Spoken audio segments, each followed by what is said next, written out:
Conditioned air is provided throughout the aircraft by the air conditioning system. Preconditioned air is supplied by the pneumatic system or by a ground source. Air from the pneumatic system flows through identical left and right air conditioning packs. The conditioned air is then mixed in a common manifold and distributed throughout two zones. These zones are the forward cabin and the aft cabin. In addition, the left pack supplies cool air directly to the flight deck. Air is drawn from the cabin with recirculation fans and flows into the manifold where it mixes with the conditioned air from the packs. The mixed air is then recirculated into the cabins. Controls and indicators for the air conditioning system are located on the overhead panel.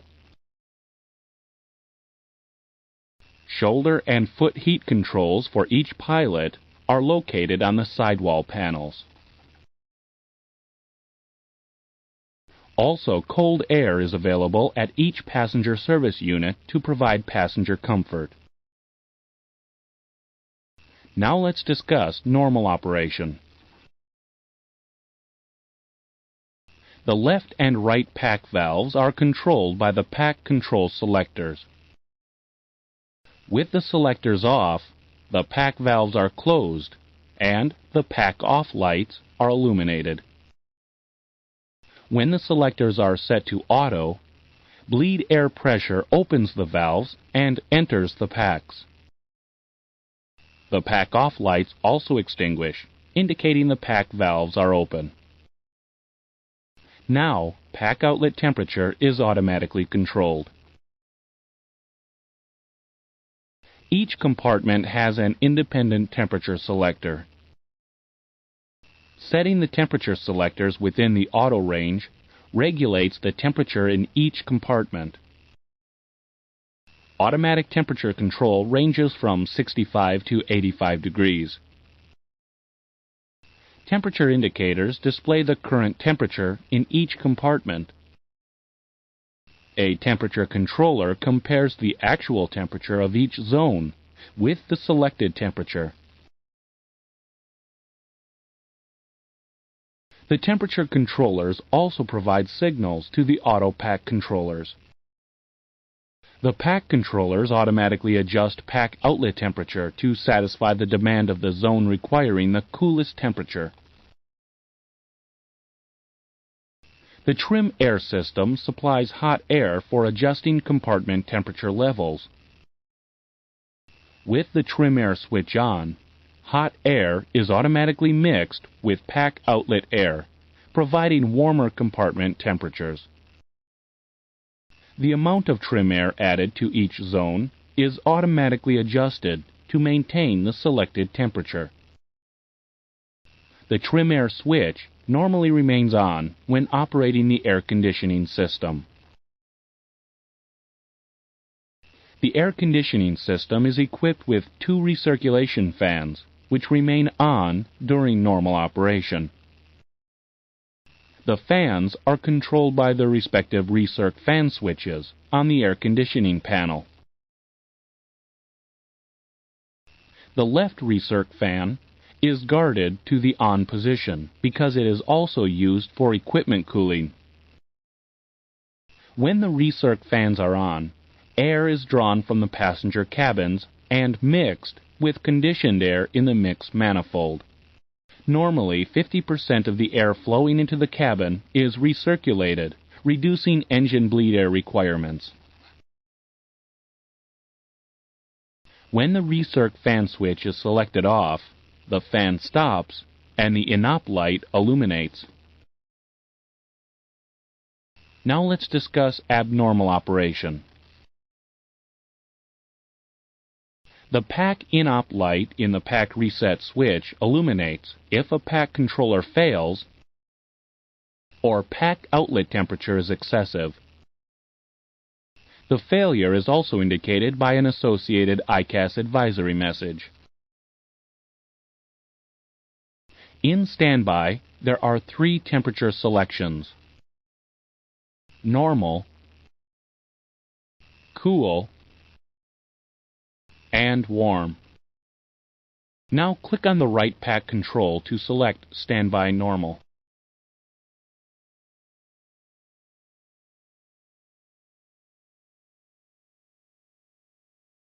Selecting Standby Normal will extinguish the INOP light and the associated ICAS message if the failure is in the auto pack controller.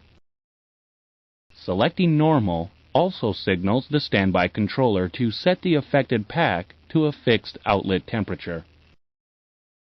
If an acceptable temperature cannot be maintained in the normal position, select Cool or Warm.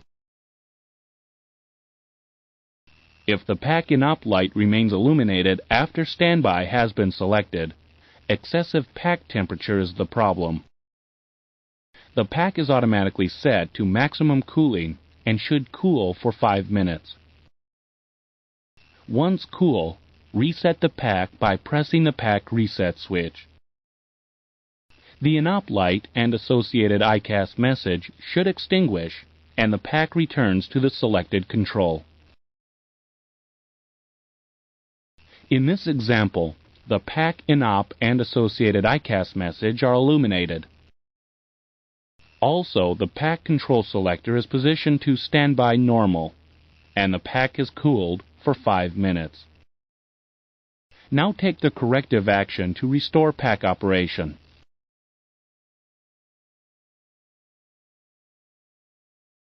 Now take the corrective action to restore pack operation.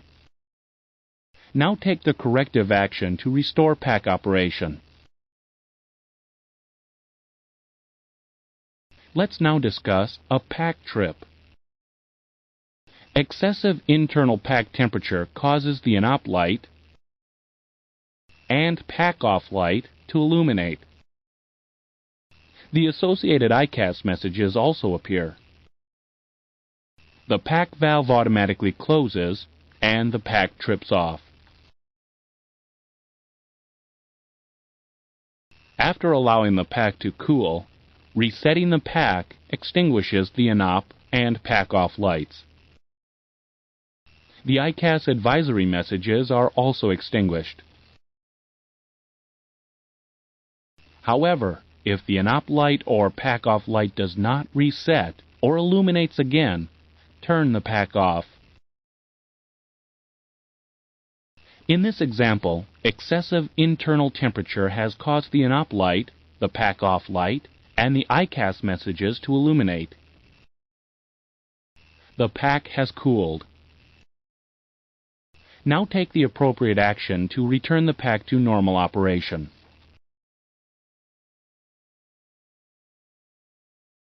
Now take the appropriate action to return the pack to normal operation. Now let's discuss a trim air failure. Each temperature zone has a temperature INOP light. These lights illuminate to indicate a trim air failure in the affected zone. When the INOP light illuminates, the valve to the affected zone automatically closes to stop trim air flow. The associated ICAS advisory message also illuminates. Setting the temperature control for the affected zone to off deactivates the trim air valve for that zone. The INOP light and advisory message remain illuminated. The temperature for that zone is now controlled by the compartment requiring the coolest air. If all 3 INOP lights and associated messages illuminate, a fault exists that affects all 3 zone temperature control systems. In this instance, the packs will automatically maintain a 75-degree cabin temperature. When the trim air switch is selected off, the trim air valve closes and the trim air off light illuminates. The 3 and up lights also illuminate, and the associated trim air advisory messages appear. A 75-degree temperature will be maintained in each cabin. The in-op light has illuminated, and the valve to the affected zone has automatically closed, stopping trim air flow. The associated ICAS advisory message is also illuminated. Now click on the appropriate switch to deactivate the affected trim air valve. Now click on the appropriate switch to deactivate the affected trim air valve.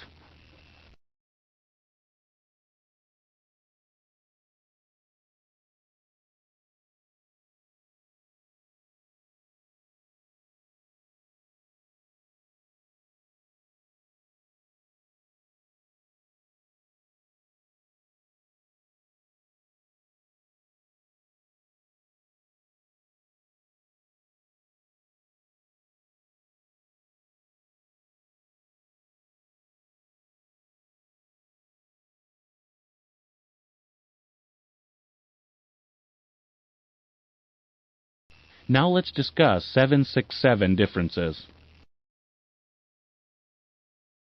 On the 767-200 temperature controller, the flight deck trim air switch has a manual detent.